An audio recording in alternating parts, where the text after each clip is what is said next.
Bonjour à tous, j'espère que vous allez excellemment bien. Aujourd'hui on se retrouve pour parler cyclisme, pour faire le débrief de la deuxième étape du Tour des Alpes. On va revenir un petit peu sur tout ce qui s'est passé sur cette journée. Une journée qui, bon, au final a quand même été assez calme, il faut bien le dire. N'hésitez pas à vous abonner à la chaîne, à réagir dans les commentaires, à mettre un pouce bleu, à partager la vidéo sur les réseaux sociaux, notamment auprès de vos proches, si vous pensez que ça peut les intéresser.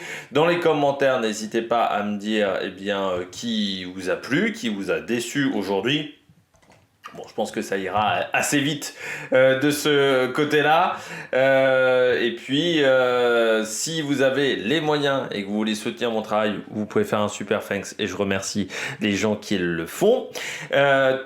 TikTok, les shorts, juste après l'arrivée des grandes compétitions. Et demain, il y aura des vidéos juste après l'arrivée notamment de la Flèche Wallonne, notamment juste après l'arrivée de ce Tour des Alpes.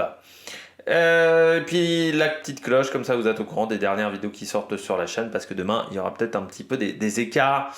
Peut-être que certaines vidéos arriveront un petit peu plus tard, tout simplement, ou peut-être qu'elles arriveront jeudi avec voilà, pas mal de contenu. J'ai encore pas mal de contenu en retard, hein. Je pense au Grand Prix de Formule 1 du Japon. J'ai pas encore fait le débrief. J'espère pouvoir le faire demain, demain matin, mais c'est pas sûr. Donc sinon, ça sera jeudi, mais jeudi dernier recours, on va dire, pour ce Grand Prix. Parce que pour vous dire, j'ai enregistré déjà la fin de la vidéo, mais toujours pas le corps, on va dire, de la vidéo. Puis il y a encore le départ fictif qui est en attente sur la chaîne. Bon, on commence tout de suite avec cette journée, une journée qui a été, il faut bien le dire, assez calme hein, du côté de ce Tour des Alpes, avec une journée qui était assez linéaire. On avait donc une échappée et un peloton qui a laissé beaucoup de marge à l'échappée, mais tout simplement parce que l'échappée n'était pas très dangereuse. Le meilleur coureur, c'était Simon Pello, et il était à 8 minutes 14 à peu près, au général. Donc autant vous dire que pour Ineos, c'était pas hyper dangereux. Alors ils ont quand même roulé. Moi, je m'attendais à ce qu'ils roulent pas, à ce qu'ils décident vraiment que s'il y avait 7 ou 8 minutes d'avance, qu'ils commencent à rouler. Mais bon, je les vois rouler encore à 60 bornes de l'arrivée. Il y avait encore plus de 5 minutes d'écart à ce moment-là. Donc je me dis, est-ce qu'il y avait un véritable intérêt à rouler aussi longtemps? Mais bon, ça a été leur choix. Et puis à 30 km de l'arrivée, ensuite ils ont décidé d'arrêter de contrôler la course, hein. On a vu un moment, tout d'un coup ils se sont arrêtés et puis personne n'a repris le manche. Beaucoup d'équipes en fait se sont désintéressées de cette étape. Ce qui, je trouve, pour certaines équipes, était une erreur aujourd'hui, parce que il y aura peut-être pas 150 opportunités d'aller chercher une victoire d'étape sur une course Pro Series. Et je me dis qu'il y a certaines équipes de deuxième division qui auraient pu contrôler un peu plus la course, ou au moins aider Ineos. Je pense que vraiment Ineos a arrêté de rouler, parce que Ineos était aidé par aucune équipe dans cette étape, donc on en a eu marre un petit peu de fatiguer des coureurs. Dans l'échappée aussi, ça a été assez limpide aujourd'hui. Le plus fort s'impose. On voit bien que il y avait Postelberger et le coureur japonais de l'équipe JCL, Timukyo, qui n'arrivait pas à tenir la cadence. Gamper, il a bien tenté d'anticiper, mais c'est un petit peu trop dur aussi pour lui. Et puis De Marquis était très fort dans le final et il a réussi à s'imposer. J'ai envie de dire. Tactiquement, ça a été plutôt facile pour Alexandro De Marchi. Je pense que physiquement, hein, il s'est quand même fait mal aux cuisses sur cette journée. Et bien voilà, on regarde tout de suite les coureurs au top.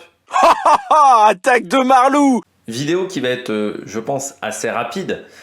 Pour tout vous dire, ça fait partie presque de mes hantises, ce type d'étape où j'ai pas grand chose à analyser, ça a été assez linéaire, j'ai pas énormément de choses à dire. Donc c'est toujours un petit peu compliqué de parler sur ces étapes où il y a une échappée, le peloton qui se désintéresse, on va dire, de la course, et puis dans l'échappée, c'est le plus fort, le plus costaud qui s'impose, et il y avait vraiment un coureur qui avait une marche sur les autres.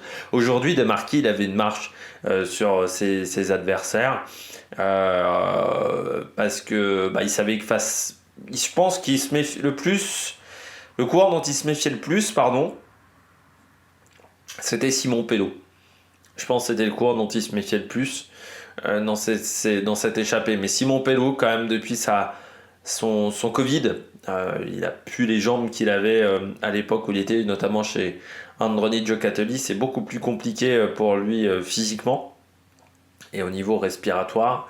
Et De Merckx, il part au bon moment, il fait vraiment une course parfaite aujourd'hui. Alors, bien aidé encore une fois par. C'est vrai que quand tu as un Simon Pello dans une échappée, tu sais que c'est un mec qui roulera toujours, donc c'est vrai que c'est toujours avantageux. Mais elle va faire du bien, celle-là, à De Marquis, parce que dernière victoire, donc c'était les Trois Vallées Varésines, donc ça commençait à remonter pour Alexandro De Marquis. Et puis, certes, il prenait toujours autant d'échappées, hein, parce que notamment cette année, c'est déjà sa troisième échappée. Bon, en 2023, il a fait d'autres échappées, notamment sur le Giro, je pense sur Tirreno. Il était même dans l'échappée sur l'Estradé. Enfin, c'est un coureur. Moi, je crois que De Marquis, je l'ai plus souvent vu à l'avant d'un peloton que dans une course vraiment où il se cachait à l'intérieur du peloton et il faisait son effort en dernière minute. Mais c'est vrai que quand on regarde les résultats, c'est depuis 2022 de Marquis, c'était un petit peu compliqué. Parce qu'on voit que le poids des ans commence à se faire sentir, hein, comme je le dis assez souvent. Coureur qui a 37, bientôt 38 ans, coureur qui est dans sa dernière année de contrat, qu'est-ce qu'il prendra sa retraite.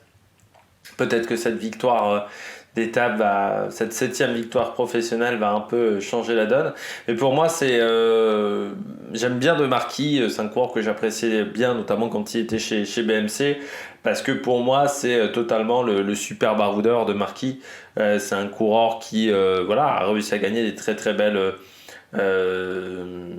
étapes. Je pense sur une étape sur le Dauphiné, il est très costaud ce jour-là. Sur la Vuelta, je crois que c'est 2015, où je me souviens de sa victoire d'étape aussi, où il est très fort. Et c'est un coureur qui est toujours dans les bons coups. C'est-à-dire que c'est un peu comme De Gendt, c'est un peu comme à l'époque Thomas Voeckler. Vous savez que quand il est dans une échappée, il y a de grandes chances que l'échappée aille au bout. Alors, c'est pas forcément lui qui va gagner, mais comme De Gendt, comme parfois Thomas Voeckler. Mais vous savez que quand il est dans l'échappée va aller au bout. C'est très rare que des échappées avec des marquis, avec Thomas Voeckler, avec Thomas De Gendt n'aille pas au bout. Et ça fait partie des coureurs. Il est de la même génération, je crois, que De Gendt. Ça fait partie des coureurs qui aujourd'hui sont importants dans le cyclisme. Il a eu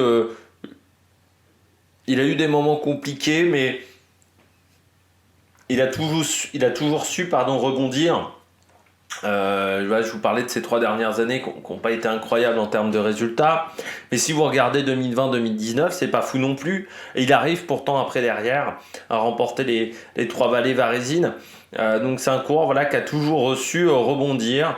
C'est un coureur qui est toujours présent dans les pelotons. Alors oui, des fois ça ne gagne pas du côté d'Alexandro De Marquis. Là aujourd'hui, ça a bien fonctionné, mais il faut, vous savez, quand vous êtes baroudeur, vous n'avez pas toujours les cartes en main. C'est-à-dire que c'est toujours un petit peu compliqué d'obtenir des résultats parce qu'il faut que l'échappée vous laisse faire.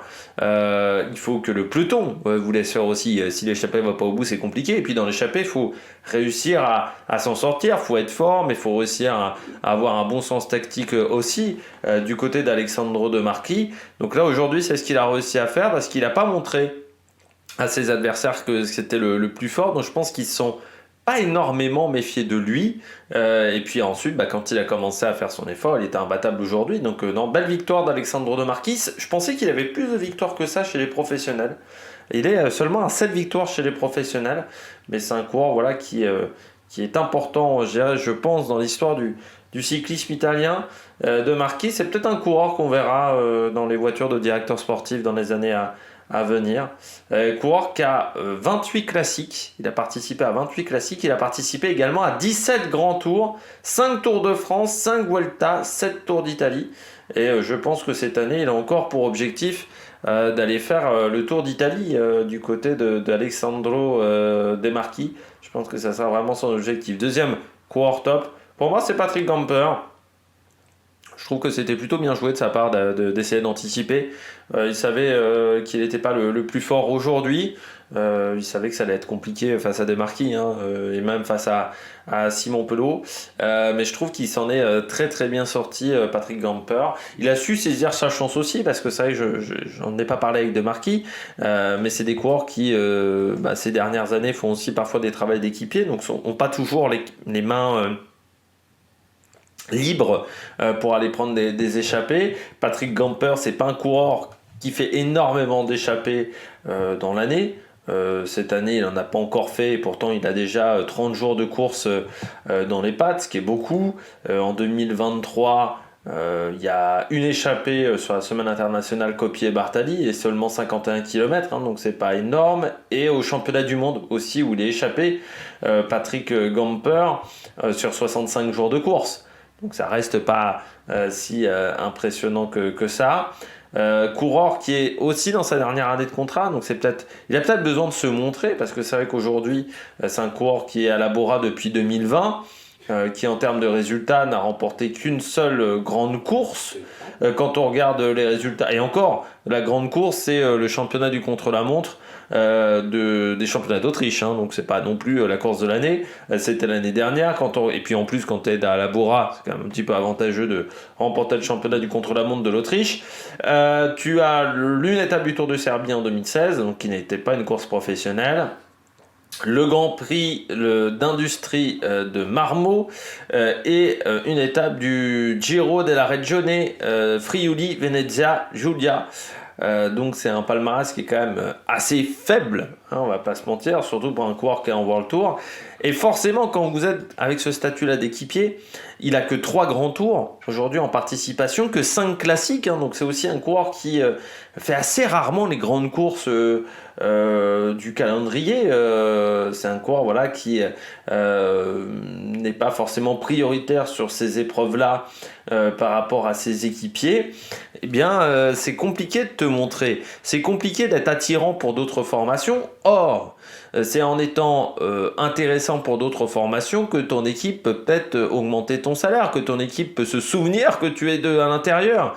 Et parfois, les équipiers, leur problème, c'est ça. C'est-à-dire qu'ils ont très peu de visibilité. Alors oui, ils font leur travail d'équipier, ils vont faire porteur d'eau, ils vont récupérer les bidons, ils vont rouler en tête du peloton à 100 bornes de l'arrivée. Sauf que quand il faut signer le contrat à la fin de l'année ou en milieu de saison, ton équipe n'a pas forcément le souvenir de ce que tu as fait comme travail en cours de saison, et les autres équipes n'en ont pas souvenir non plus.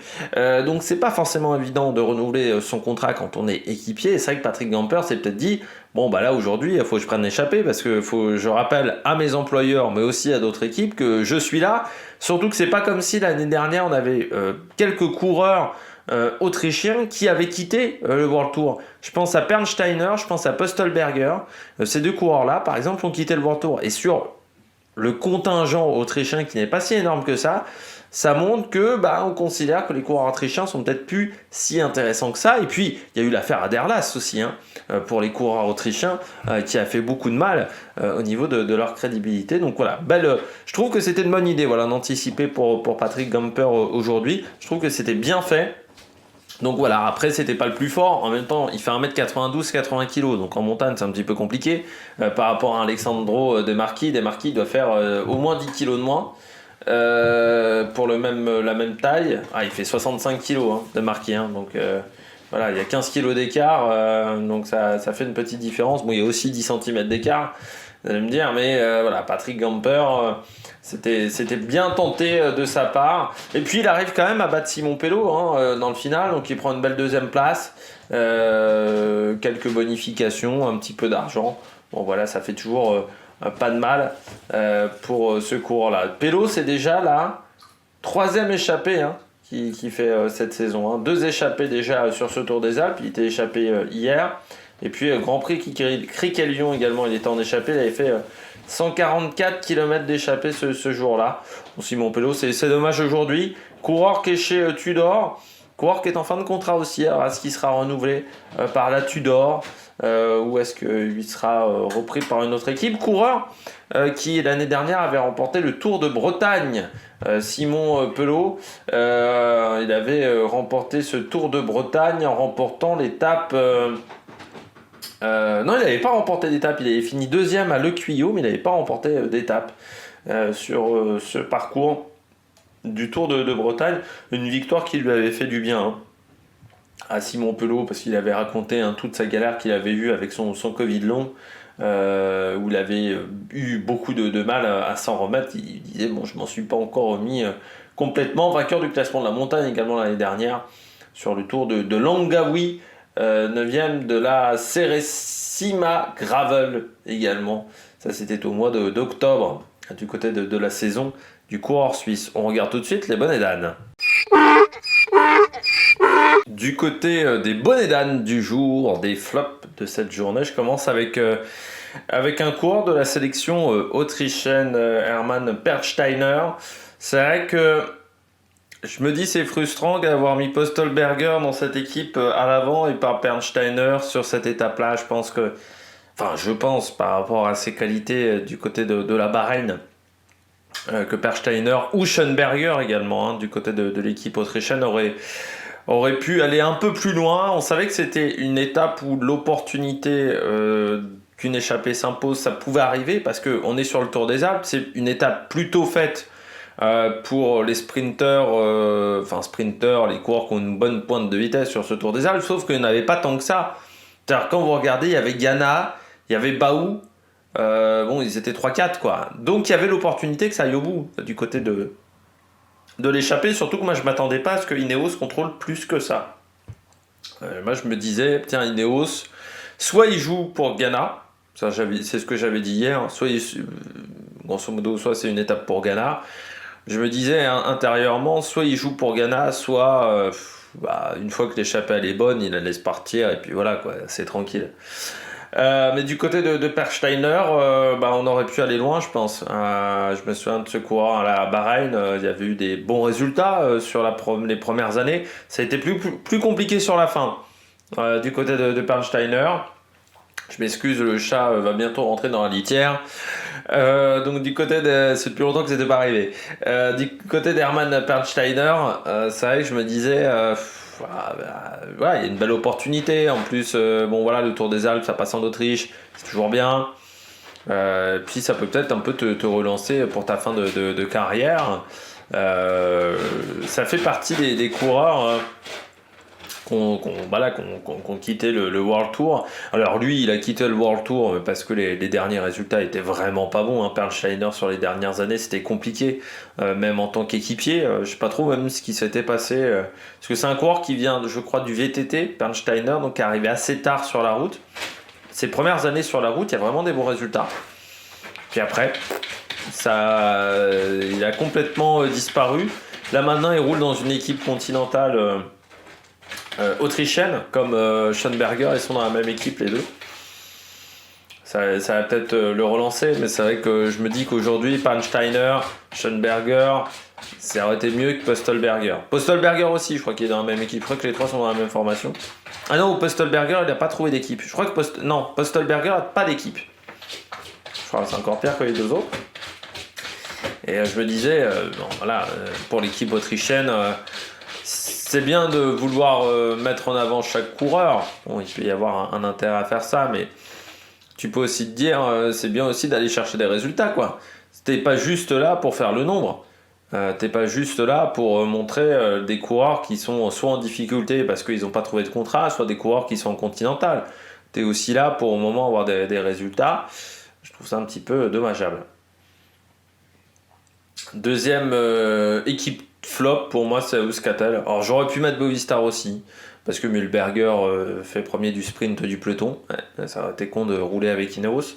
Mais j'ai décidé de mettre Euskaltel pour moi quant à Johan Baou, qui était pour moi l'un des coureurs les plus rapides du groupe, Baou avec Mühlberger.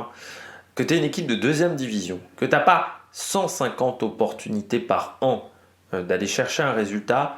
Je considère que sur une étape comme celle-là, où tu n'as pas réussi à prendre l'échappée, alors je ne sais pas si c'était un choix ou si ce n'était pas un choix, je pense qu'il y a un moment, il faut peut-être légèrement sortir les doigts du cul pour aller taper un bon résultat. Et je pense qu'on aurait pu aider Ineos à rouler.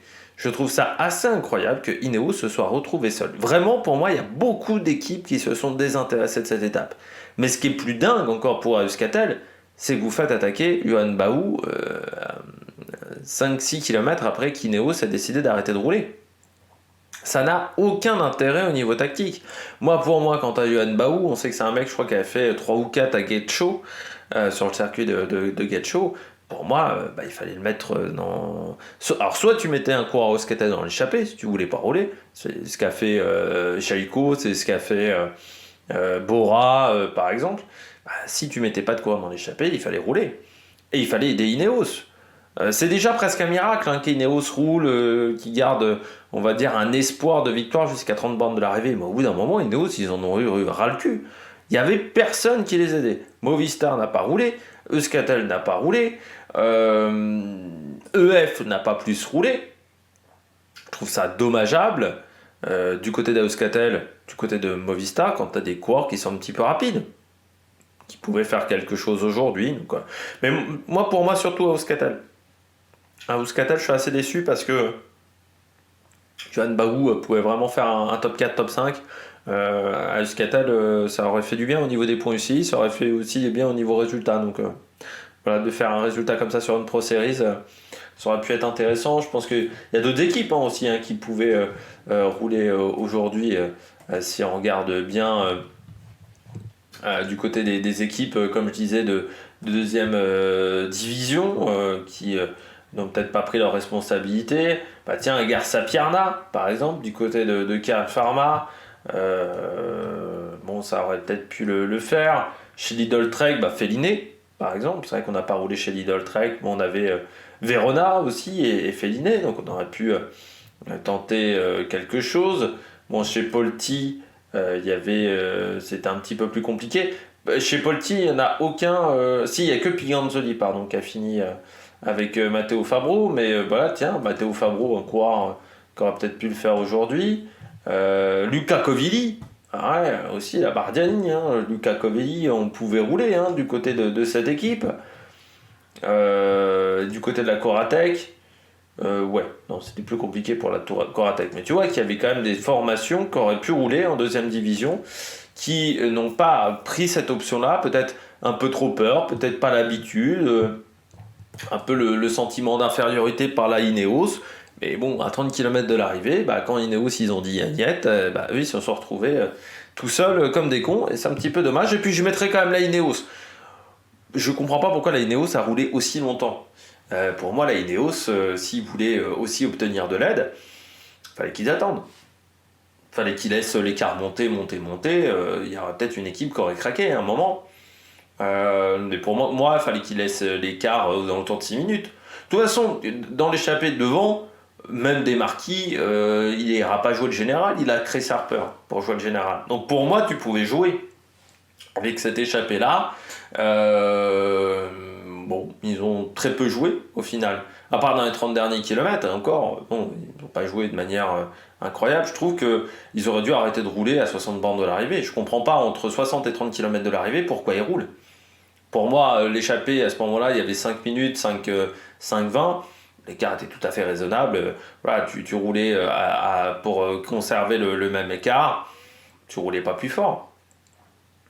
Soit tu décides de rouler comme ils ont roulé fort quand même jusqu'à 30 bornes de l'arrivée, mais dans ce cas-là tu joues la victoire à l'arrivée, soit tu décides de lâcher avant. Je trouve qu'ils ont lâché tard le rythme du peloton. Je pense qu'ils auraient pu lâcher beaucoup plus tôt. Et lâcher plus tôt, ça aurait peut-être économisé de l'énergie. Si demain, après-demain, vendredi, il y a des coureurs qui craquent un peu physiquement, tu te diras, peut-être que si on avait roulé un petit peu moins fort sur cette étape-là, ça aurait pu le faire. Donc voilà, un petit peu dommage du côté de cette formation. Eh bien, on regarde tout de suite l'étape de demain. On regarde tout de suite le parcours de cette 3e étape du Tour des Alpes entre Schwartz et Schwartz, étape de seulement 125 km. avec deux cols importants à franchir à 2 reprises dans cette journée. Il commencera par une étape plutôt assez plate dans ces 60-85 premiers kilomètres avec 2 sprints intermédiaires à Rheintaler-Zie et Jean Bar qui sera au kilomètre 71. Et puis ensuite on aura donc ces 2 difficultés à prendre à 2 reprises. C'est un circuit autour de Schwarz avec le Viberg et le Pilberg, pardon. Le Viberg, on le regarde tout de suite, 3 km 2 à 9,5 de moyenne. C'est 2 cols avec beaucoup de pourcentage, vous allez voir. C'est extrêmement raide. Le Viberg, ça commence à devenir très pentu à partir de 1 km 6, 1 km 700 de montée. Et après, c'est un véritable mur. 11,6% pendant 500 mètres, puis 17,3% pendant 500 mètres. Ça va un peu nous faire un prémisse au mur de 8. Et puis ensuite, le dernier kilomètre, on est sur du 10%. Donc c'est très pentu, très raide. Il faudra faire attention du côté des coureurs. Et puis le Pilberg, je vais y arriver. 3 km 200, c'est un petit peu le même principe avec une montée qui sera extrêmement pentue, 13,9%, 10,6%, 12%, 9,2%. Donc vous voyez, on est quand c'est noir, c'est que c'est très pentu. Et quand on est à 13,9% sur 500 mètres, c'est la moyenne, ça veut dire que ça va pas déconner, quoi. On est au-dessus des moyennes du mur de 8, pour avoir une petite notion de comparaison. Donc ça va faire très mal sur cette montée. Et puis il faudra faire attention parce que après le Pilberg, l'arrivée est quasiment au niveau de la descente, vous voyez. Donc là on est au Pilberg, donc on sera à 4 km de l'arrivée selon ce petit graphique. Et puis ensuite on descend. Bim, descente vertigineuse, donc il faudra faire attention aussi à la descente parce que là il y a beaucoup de pentes. On descend quasiment aussi vite qu'on est monté, c'est 3 km de descente pour 3 km de montée. Ça veut dire que donc il y a des passages à 14-15% de descente, donc il faut faire attention de ne pas délester la roue arrière, surtout au niveau des freinages. Et puis le dernier kilomètre qui sera sur du plat, mais il faut toujours se méfier avec le Tour des Alpes, on peut avoir des arrivées un petit peu techniques. Faites attention demain, l'arrivée sera plutôt du côté de cette étape. On sera plutôt aux alentours de 14h que de 15h du côté de l'arrivée. Ça sera avant la Flèche Wallonne. Donc faites attention, regardez à partir de 12h40, 12h45 pour cette étape du côté de la chaîne L'Équipe. Et également, je crois, du côté d'Eurosport. Mais je ne sais pas si Eurosport diffusera en direct cette 3e étape du Tour des Alpes. Eh bien nous, on se retrouve pour de nouvelles aventures sur l'Amérique Production. N'hésitez pas à vous abonner à la chaîne, à réagir dans les commentaires, à mettre un pouce bleu. Et puis à la prochaine. Allez, ciao